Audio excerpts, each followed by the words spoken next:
थी, उसके 2 बच्चे थे। बच्चों ने कहा बिल्ली से कि मुझे मैगी खानी है, तो उसके बाद में मैगी तो खत्म हो गई।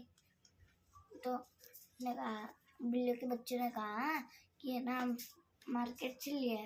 बोला ठीक है, मैं तो ले आऊंगी, लेकिन बाहर है ना मत जाना, बाहर बड़ा लोमड़ा बैठा है।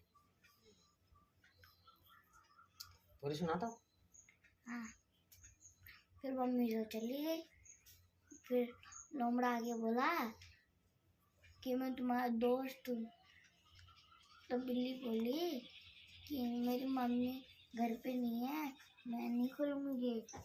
मैं बोला गेट खोलो, उन्होंने नहीं खोला।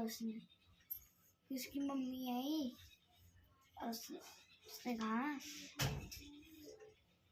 कि है ना गेट बेटा बेटा गैस निकाल रहा, पूरी सुनाना भी नहीं है। सुना दिया। Thank you.